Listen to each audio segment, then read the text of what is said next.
Leanne Lee from Diva of DIY, where we create projects to help you transform the house that you have into the home that you love. I'm so glad that you're joining me today. Today we are going to make a really fun, inexpensive, easy Valentine's Day.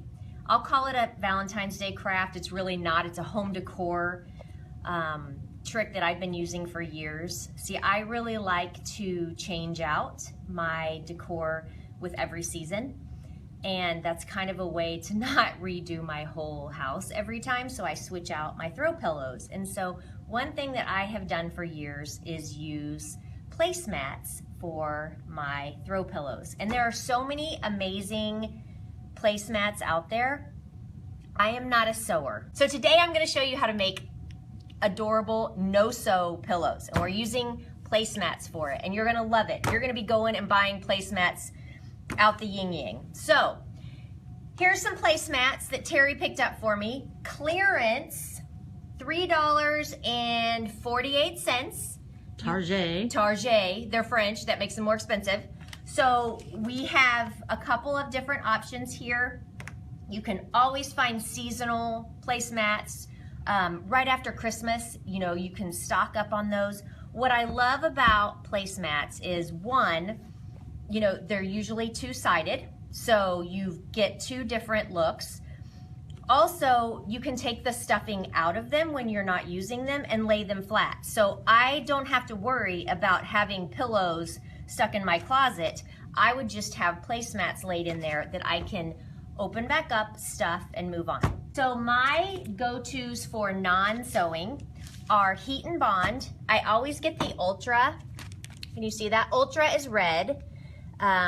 Because I figure it holds the best for sure. They make one that is just to hold the fabric in place while you're sewing. Don't I sound sewers like I know what I'm talking about? That doesn't work. I've tried it before. So you'll want the Ultra Bond. Okay, and then I use either fabric tack or liquid stitch. You guys can weigh in on that. Let me know which one you prefer if you use these. I'm gonna be honest and I'm gonna confess something to you. I usually confess something about me every week that either makes you love me or cringe. My kids were in Awanas, which is like Boy Scouts, and you earn patches for, it's more of a biblical thing, but you earn patches for learning different verses and stuff. Yeah, they had a sash, and I sewed all of their patches on with liquid stitch. So every other parent sewed theirs on, and I liquid stitched mine on, and it still looked just as good. So, okay.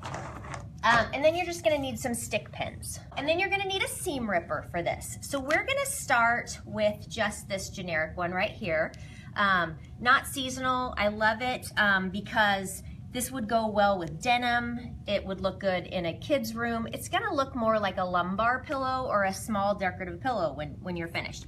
So I'm just gonna pull this off. This one was $2.78. I'm just gonna pull off I'm just gonna be honest, normally I would rip these off, but I don't wanna, I don't wanna tear my pillow on live TV, so we're gonna go this route. All right, so then I find the least conspicuous corner. Because the decoration is on this side, I'm gonna opt to go in this corner over here. Okay, so look, I'm just, this is how easy it is. So it has to be a double-sided pillow, okay? Because what we're gonna do is actually stuff this. So instead of taking fabric, turning it inside out, sewing 3 3/4 of it, turning it inside out and sewing it, we're taking something that has already been professionally stitched.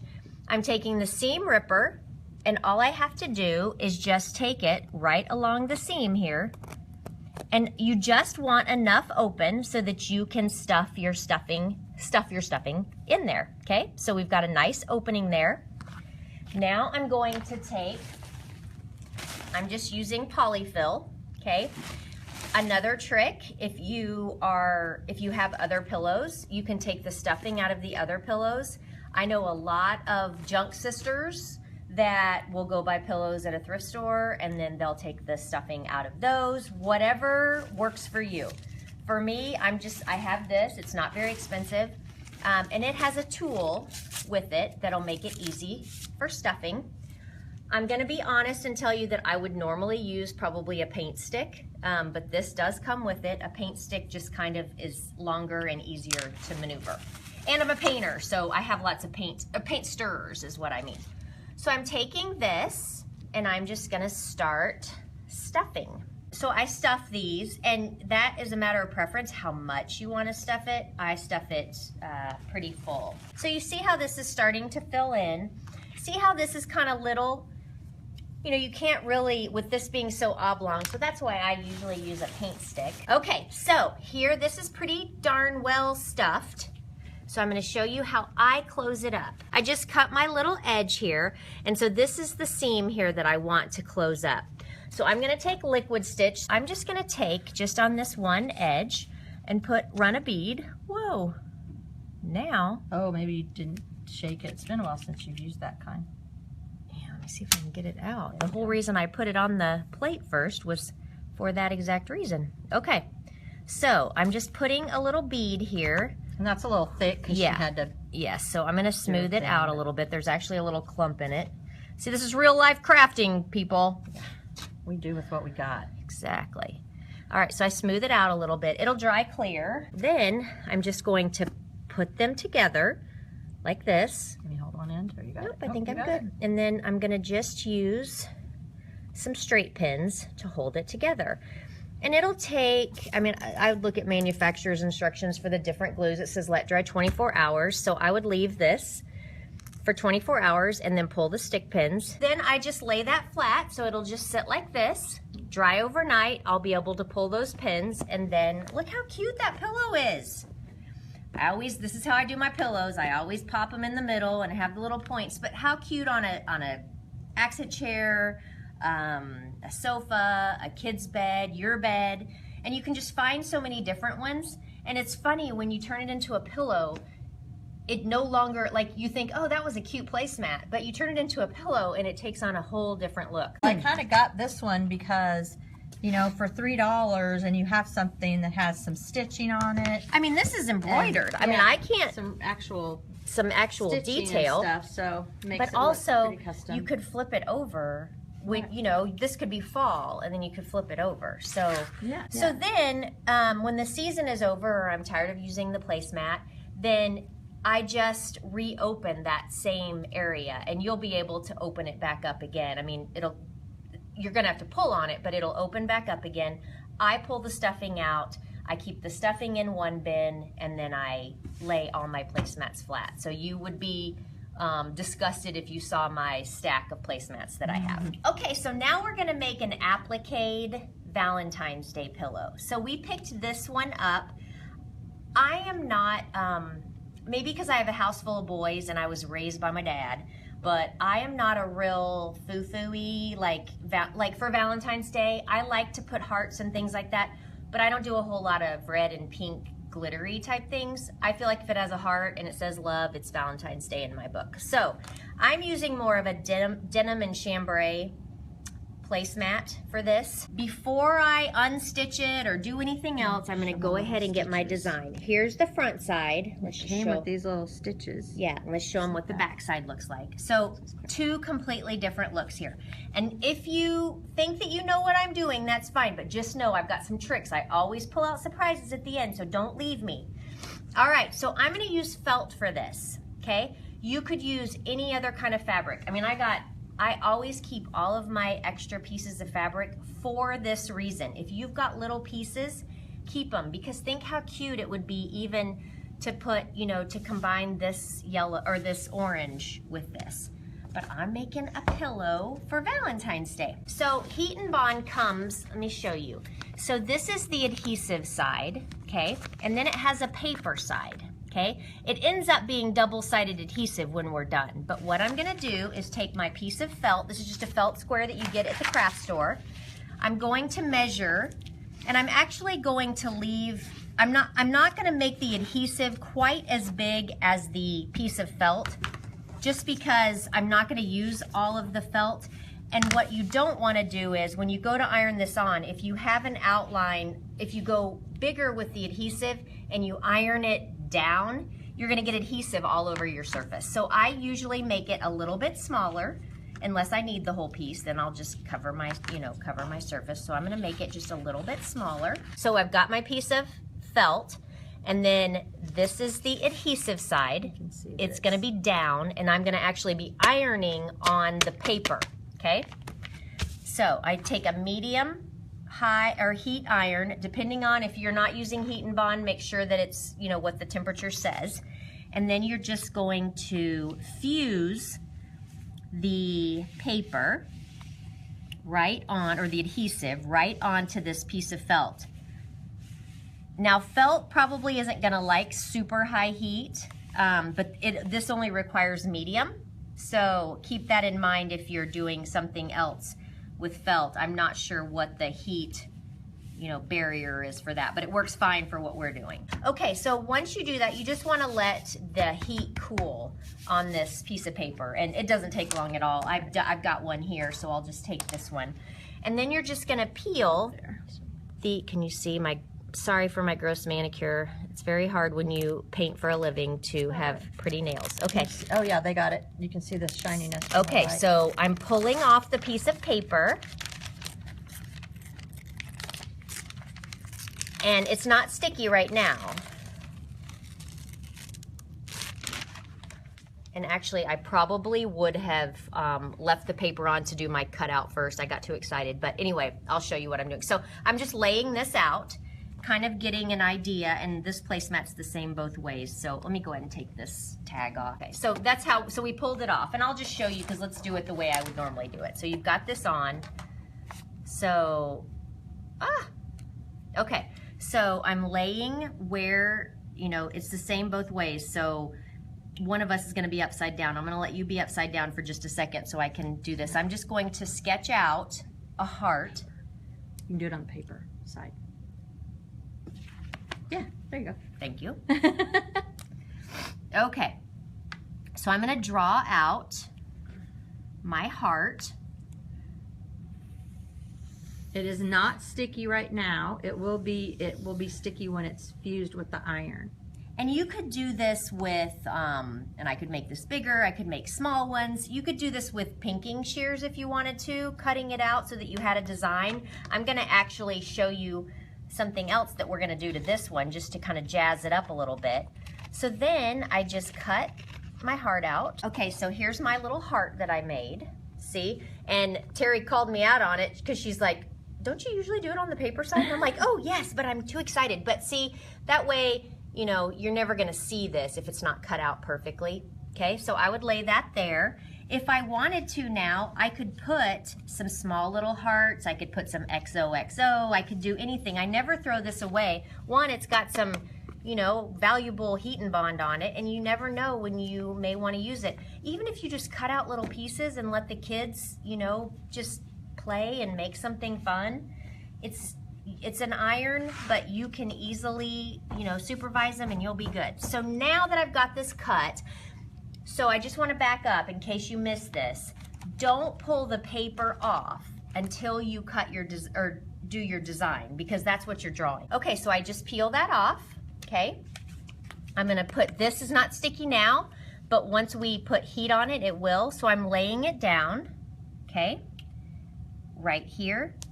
Because I'm using felt, I like to put a little paper between here. This was just the piece of paper that was left over from when I pulled it off that sheet.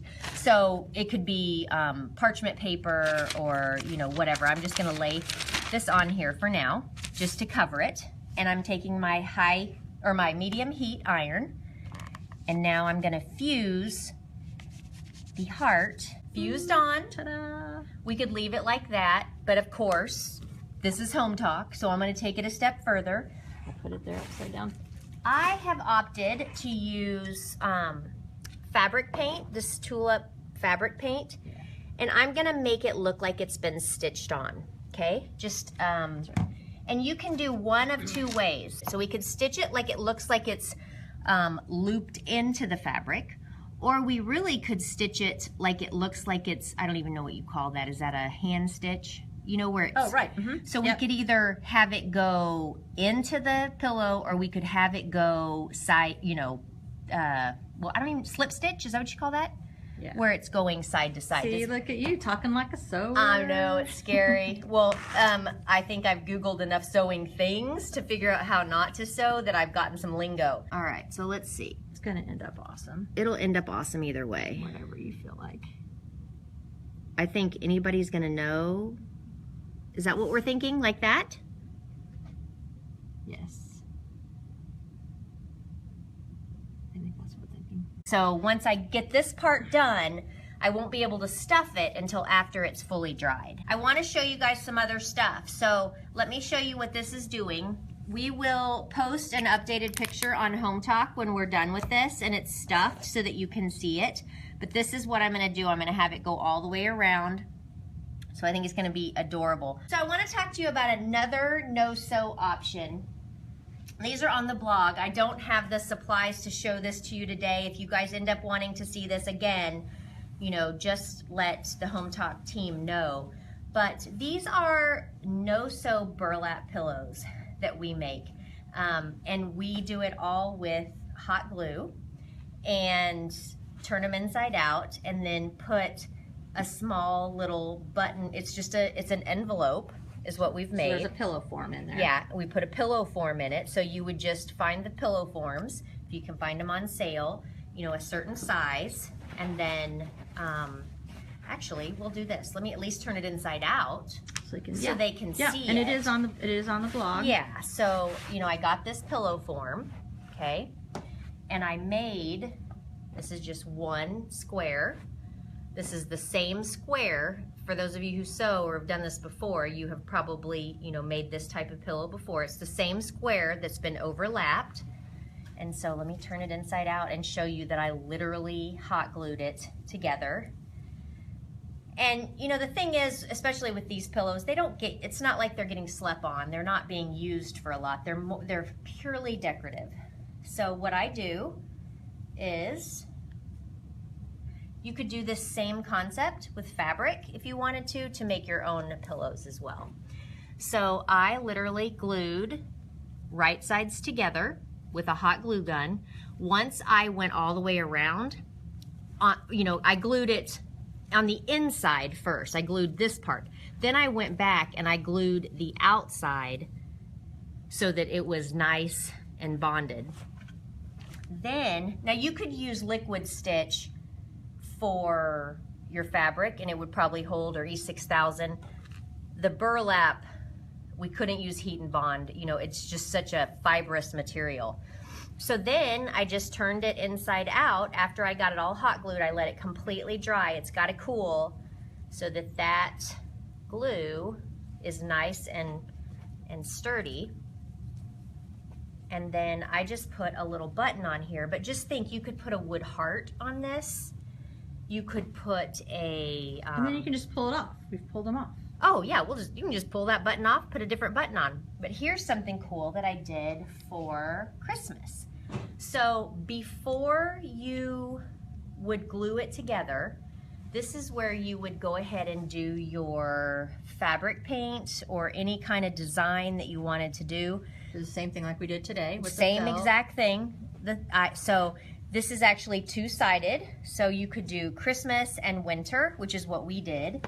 And so then on this side, which is your closure, so you want it to be able, you know, it's an envelope, so you want it to be able to open. I did just one of our clothespin snowflakes is what I put on there. Make sure if you haven't hit the subscribe button for Hometalk that you do that, because there are amazing tutorials and presenters, and Hometalk is a wonderful, wonderful resource for people like us that are friendly, aspiring crafters. That's what we all are, is just wanting to make our house more beautiful.